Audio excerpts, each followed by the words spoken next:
Miss Eyre, Mrs. Jathamas asks to see you. Her secretary's soft voice told her the important matter. It was why the secretary called her at this time. Eyre heard the name and sighed, but she was still the woman's only daughter, so she couldn't do anything but accept it.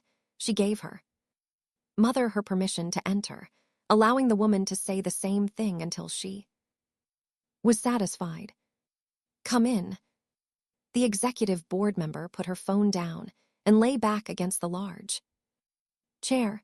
Eyre closed her eyes, braced herself to hear that tiresome thing from the woman who would be here in a few minutes. Just thinking about who she had to face made her tired. Eyre hated talking to her family the most, whether it was her father or mother. It was the same when it came to the way they treated their daughter. No matter how old Eyre was, how high her work position was, she was still so much below them both. No matter what, the president of the company and his wife always had the power to control and force Eyre. What is it, Mom? Eyre asked when she saw the middle-aged woman, who still looked good, step into her office. She hoped that the woman would get it done soon. I'm just checking in on my daughter. You came back from your honeymoon for a while, but I haven't seen you at all. How was it? How was what? Eyre pretended not to know what her mother wanted to say. She looked at the woman calmly, not revealing anything for the woman to see. You know what I mean. We are not ready to have a child yet.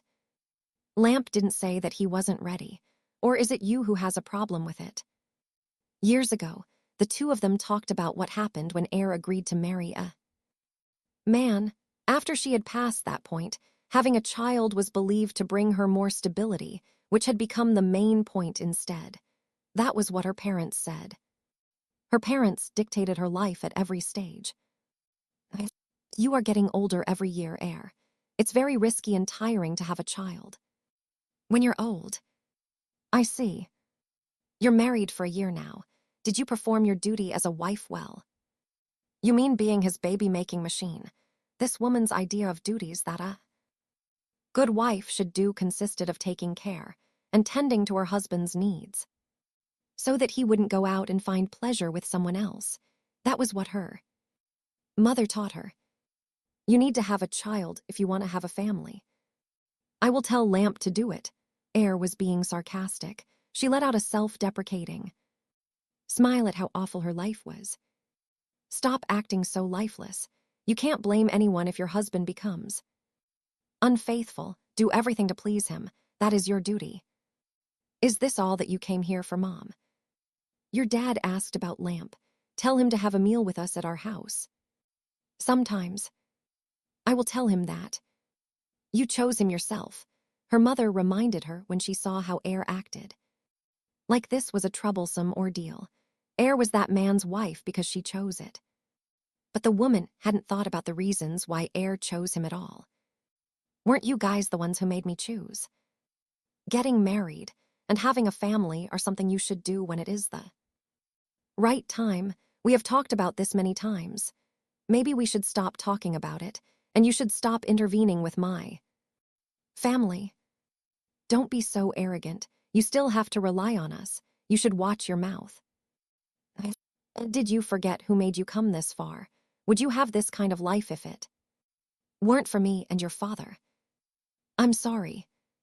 If you insist on being so stubborn and refuse to listen to anyone, then do it. But I cannot guarantee what life you will have. After all, you are born and raised with a silver spoon in your mouth. You never know hardship in your life. Her mother always brought up that threat ever since she was a girl, until she was old enough to work, and it worked every time. Eyre was made to believe that she would never be able to stand on her own.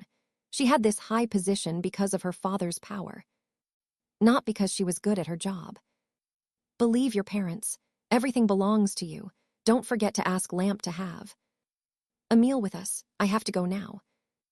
Okay. The cruelest woman she knew walked out of the room. Eyre watched her go until she was out of sight. Then she slowly let out a sigh of despair. Her family issues were too much on her mind. If it was before, back when she still had a certain Someone by her side, Pure would comfort her after she was hurt with those cruel words. Air wouldn't even have to ask. But they hadn't been together for a year now, and Air could only hug and take care of herself alone. She wanted to run somewhere far away and not care about anything else. But Air couldn't deny that her self-esteem had been crushed her whole life. She didn't dare to do anything as she pleased. She was already careful with everything she did, including her work and her finances. She had many conditions in her life, so she had to think it through before she made a decision on anything. Choosing to break up with Pure in order to marry Lamp was one of her weaknesses. She couldn't take the heat, the pressure from her parents was all around her. She decided to give up. Hopping that one day, when this was all over, when the time had come that she and her husband couldn't be with each other, Air would be able to build something of her own to the point that she could let herself be free of her parents for good. Before she and Pure broke up, they fought many times about the same topic. Having her parents controlling her and ordering her around had taken a toll on their relationship. The younger woman cried and asked if money was part of the reason why she decided to get married this time. What that pretty girl once asked cut an ugly wound inside her. It had never healed to this day. So your job and your money matter more to you than us. Air made the wrong choice, and she had to accept the consequences of her actions. Miss Cat, I will take a sick leave in the afternoon. I won't be in the office. She picked up her phone, pressed her secretary's number, and told the woman what she wanted. Are you unwell, Miss Air? Do you want to see a doctor? It's nothing serious. I have no other important appointment, right? Not today, no. Thanks a lot. Air hung up when she got the answer she wanted, and she was ready to leave her office to see someone she wanted to see more than anything. Pure was wearing a white t-shirt and a pair of skinny black pants. She was wearing a brown apron on top. Pure was sitting in front of the electric wheelhead. There was a little boy sitting close by. Pure had a kind smile on her beautiful face. Anyone would love her as their instructor, no matter whether it was a child or an adult. That woman was always calm when she was doing what she loved. She hadn't changed. Air watched her favorite sight for a long while, until one of the P Art Studio staff saw her and greeted her casually. Hello, P Air. Are you here to see P Pure? The woman who was preparing the colors for the ceramic decoration in front of the shelves stopped everything and walked toward her. Her greeting was loud enough for the studio owner to hear. Pure looked up and saw her. Why are you carrying that much stuff? You haven't eaten lunch, right? I bought pizza. Thank you so much. Free food again. I will put this away for now. Best eagerly helped Air carry the stuff she bought with both of her hands. The girl in her 20s grinned happily and quickly put their lunch in the kitchen. You're welcome. Pure is teaching over there. The girl turned to look at where Pure was and informed the guest, who everyone in the studio was familiar with. Okay, now if you'd excuse me, Air told her and walked straight to the woman who was teaching her little student. Their eyes met for a moment. Air walked unhurriedly until she stopped not far from where the pottery instructor was sitting.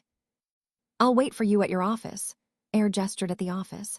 It was the place she waited for Pure every time when the girl hadn't finished her work. Why are you here at this hour? Don't you have work? I skipped work. I'll be there. The pottery instructor narrowed her eyes like she didn't quite believe what she said. Still, she nodded and told her that she would be there when she was done with her job. Air walked to Pure's office. Once she entered the private room, the petite woman sat on the sofa that she liked so much. She selected many decorations for this room. Before, Pure would always ask for her lover's opinions. Air used to be the person who mattered to Pure the most in every way. She wasn't sure if that was still true now. She started to feel worried, but deep down, she hoped that she wouldn't be too late to get the spot that used to be hers. You know how to skip work, Miss Air? Pure asked her with the girl's sweet voice. When she opened the door and entered the room, the younger girl looked curious about how unusual it was. I'm doing it now. Is something wrong? I just want to see you. Air didn't tell her the truth, but one look into the younger girl's eyes, Air thought Pure probably understood everything so easily.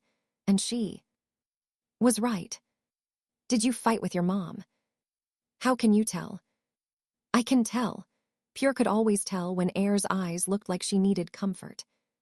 No matter how good Air was at hiding how she felt, she could never hide this from the younger girl.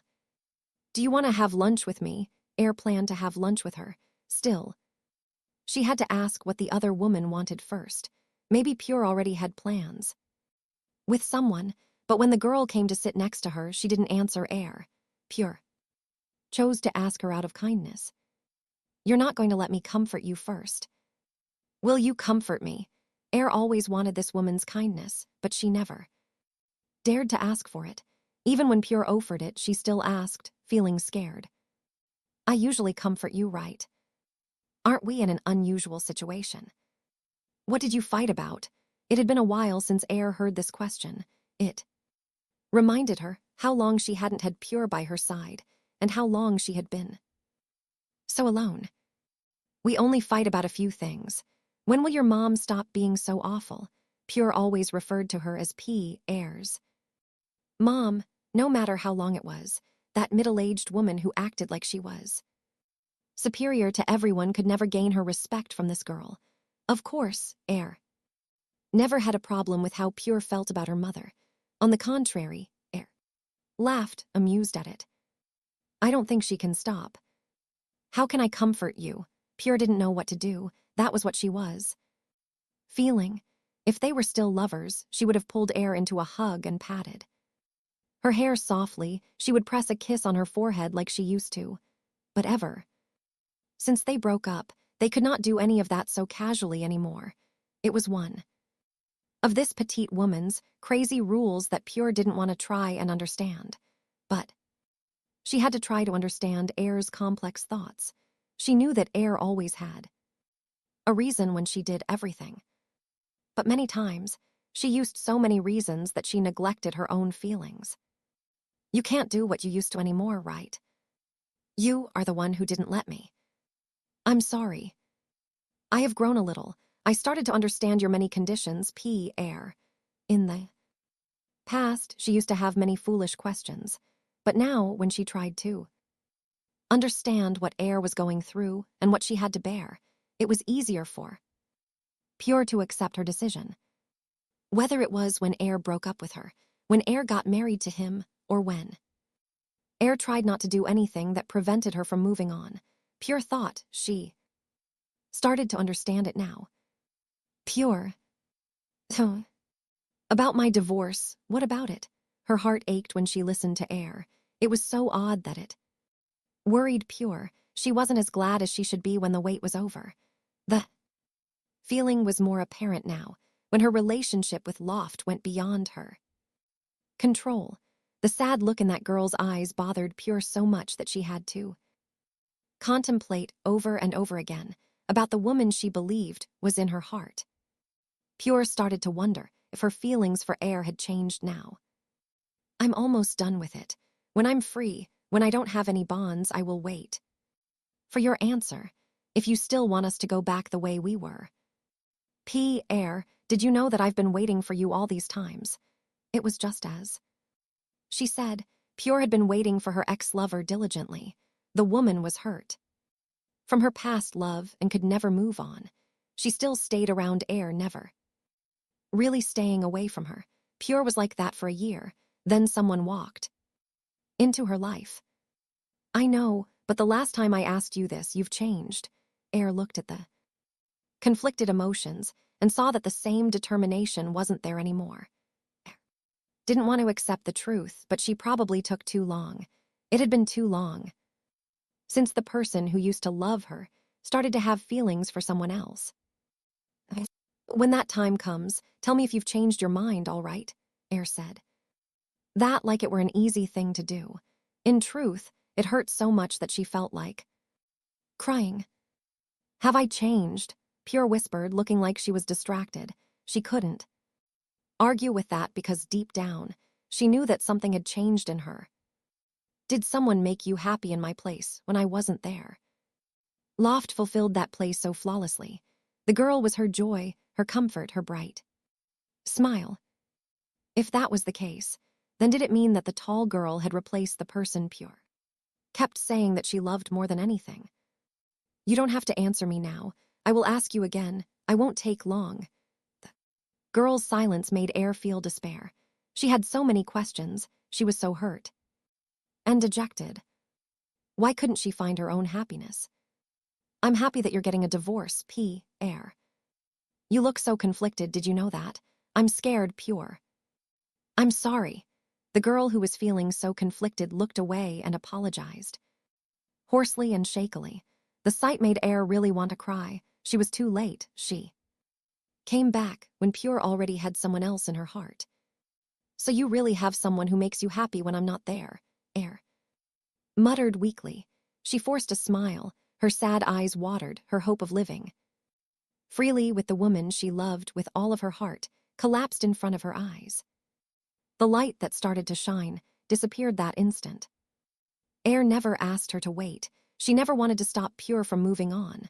But when Pure wasn't there, where she left her, it was so hard for Air to accept it.